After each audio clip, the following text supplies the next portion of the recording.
Hello everyone, I'm back with another CoC DD recap. My gear definitely got a lot better since last time, but in this video I mainly wanna go over what upgrades I got and which order you should be getting upgrades in, as I get that question asked a lot. Another question I get asked a lot is why did you reroll from your Hex Blast, or like is this build better and whatnot. My goal for this league is to make at least one build for each ascendancy, which means at least 19 builds. And I plan to play these builds for 3-4 days, and if that's something that you would enjoy, please make sure to subscribe so you don't miss it. But with that out of the way, let's actually look at the gear that we have now and look how strong the character is after those changes. So I've crafted this sword with Necropolis League mechanic. I will not go for the fire damage unveil because I think it's unreasonable price. It's about 10% chance to unveil, and it costs like 6 div per try. I'm just not willing to go with that, and I'm pretty happy to lose the 10% damage. It's a 30 quality foil that is enchanted with crit. I have a separate video where I do Necropolis crafting that covers this foil and the shield and the base for the body armor. So if you are looking for how to craft those, please watch that video, as this would be too long for this recap. Speaking of the shield, this is my shield currently. I have life, fire damage, regen, resist, avoidance, all good stats except the +1 chaos. The +1 chaos doesn't do anything, but it was really hard to craft a 5-mod shield to actually get the use of 3 picks, so this is what we ended up with. I actually wanted to get element immunity on this build. That is one thing that I didn't like about Drew's initial version, so I ended up getting it on a shield. If I didn't get it on a shield, I would roll loading essence on boots to try to get it on boots, but we got it on the shield, and in combination with ancestral vision and boots, we actually get fully element immune, which I just can't play without element immunity. I'm gonna be real, it's too comfy for me. I understand that you don't need it, but I just like it way more than I probably should. Ancestral Vision is sadly kinda expensive nowadays, but I still find it super worth it, so yeah. The one upgrade that everyone should focus on though, and I wanna talk about the most, is Yoke of Suffering. This amulet is insane. The reason it's insane is because it allows your elemental damage to shock, number 1, which allows you to drop 3 dragons for a real helmet, which has some fist mitigation and whatnot, and other stats. I mean, 3 dragons is like all rest, right? But it doesn't have life, doesn't have fist mitigation. This helmet is a lot more defense in terms of fist especially, but Yoke also does other stuff. It gives you resist, and it gives you damage for each element that you inflict on enemies. So, which elements do we inflict? We inflict shock, because all elemental damage can shock from Yoke, and since we are critting, we are always inflicting shock. We inflict chill from Glacial Cage and Cold Mastery, as long as you have flat cold damage somewhere. I got it on my sword. If I didn't have it on my sword, I would be replacing this 4% increased damage per frenzy charge from my gloves, so it wouldn't be a real loss. You can get flat damage to attacks on your glove implicit for Searing Exarch, so do that if you don't have it on your foil. So that's shock, chill. Obviously we are DD, so we are fire based, we ignite. That's already 3. And then we use a strength tattoo of the Kitawa Shaman to have 5% chance for our attacks to cause bleeding, and int tattoo of the Tawoa Shaman, which gives us 5% chance to poison on hit, which gives us another element. So we have 5 elements in total, and for each element on enemies, the enemies take 10% increased damage, so in total for me it's 50% increased. That is the most important stat on Yoke. You want to get at least 8, ideally 9 or 10 when you are buying the Yoke, so just make sure it's a decent roll when you are buying it, as I know it can be quite expensive, but this item is by far the most important item, and that should be what you are aiming to get. Still using Death Rush. I mean, it just makes the build feel a lot better, so I don't really want to drop it, and I was able to fit it in. Polaric Devastation, I think this item is actually kinda overrated. It's very good, and it should be your endgame ring, but I don't think that should be the first 10 divines you spend on.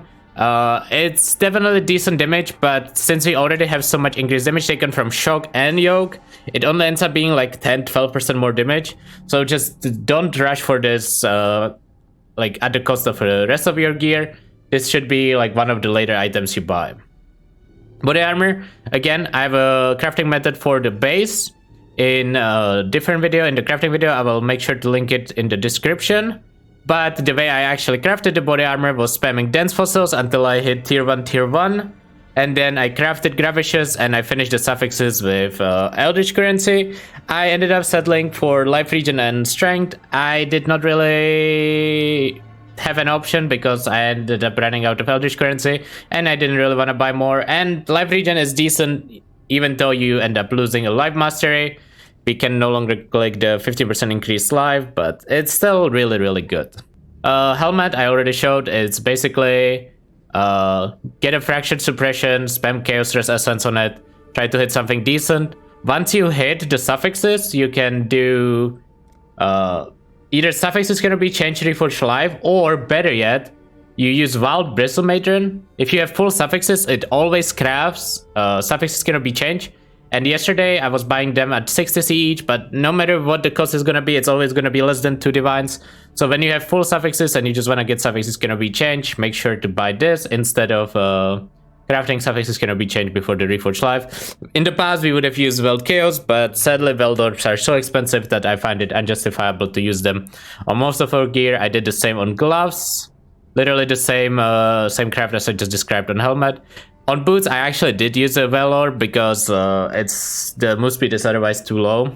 So I ended up getting Onslaught, which allowed me to drop a Silver Flask for mapping for either Jade or Quartz, but I will still use Silver Flask for bossing to get better trigger rate. But for mapping, you don't need it. I would suggest ignore my belt unless you have Awakened Cast on Crit, because you don't need a Shaper belt.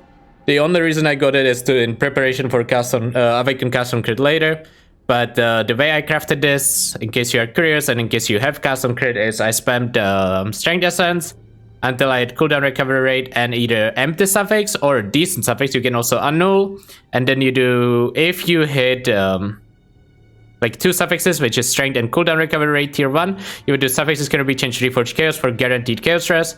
And then again, grab Wild Bristle Matron for suffixes going to be changed since now they are full. And you Reforged Life, craft something on, and you are done.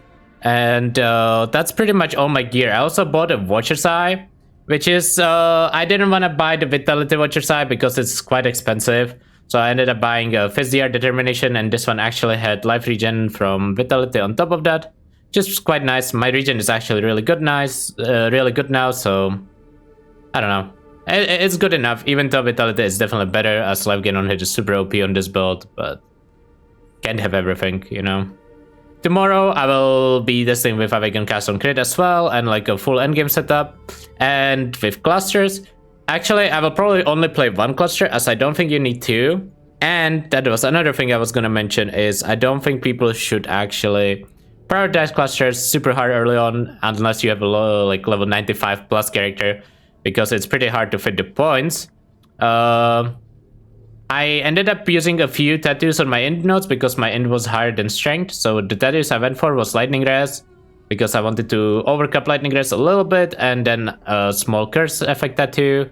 You can also go like reduce damage from crits, or just not bother with the small tattoos at all, but it's just a small extra power you can get if your int is higher than your strength, or vice versa. Well, you can't really do it vice versa because you don't have strength nodes, but if your int is higher, you can do that. And if you need like a small suppression points, you can get 2% per dex node on tattoos. So like if I was missing 4 suppression, I could do that, right?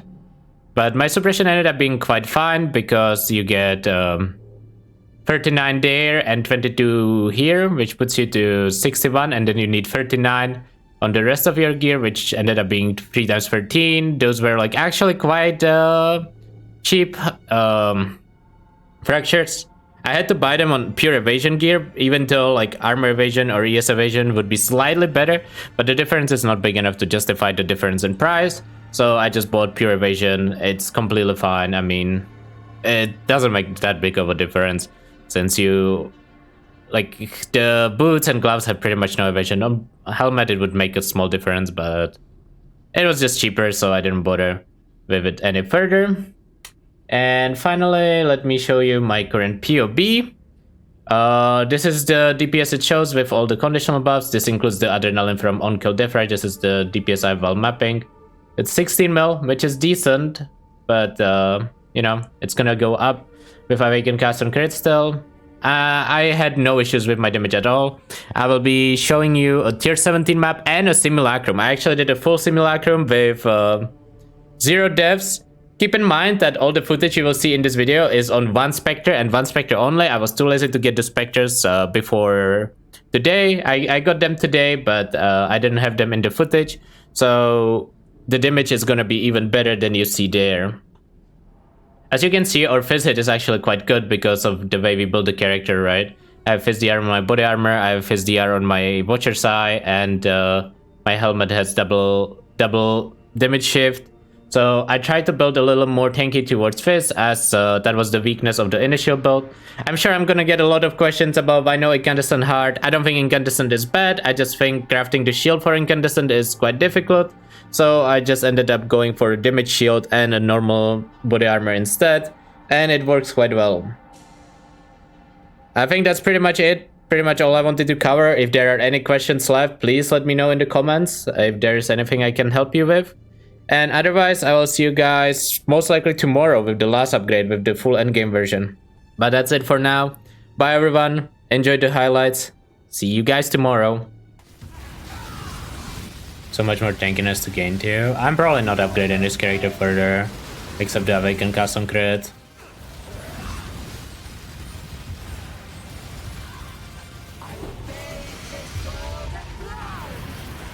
It is probably better. I might add cluster. I need to check if I actually want to add clusters or not.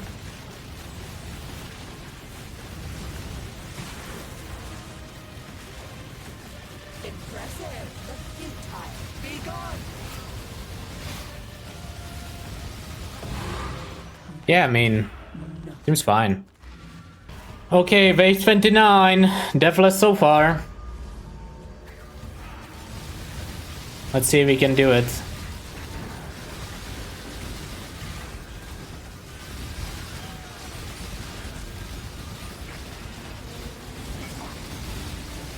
No, I can't. I don't want to leave a Simulacrum. I can't even respond to him in the middle of a wave. I'll tell him after Simu.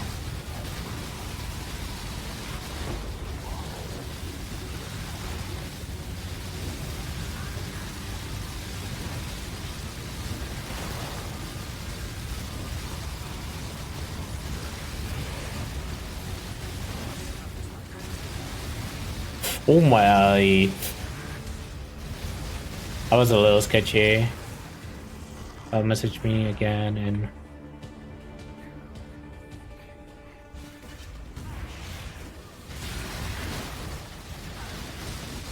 The Simulacrum is definitely a place where life gain on hit vitality would be really good. Shame I don't have it. Okay, wave 30.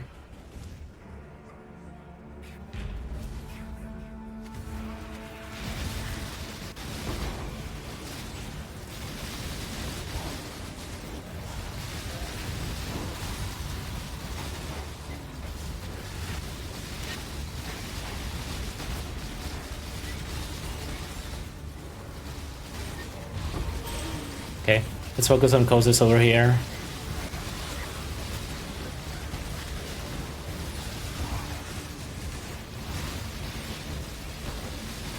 I kinda like them stacked. I think it makes it easier, not harder. One down. Come on. Nice.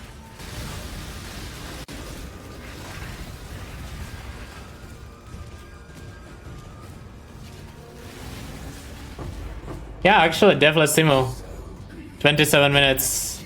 Not like perfect rewards, obviously, but I'm still happy that it was Deathless. That was pretty good. That was honestly pretty good.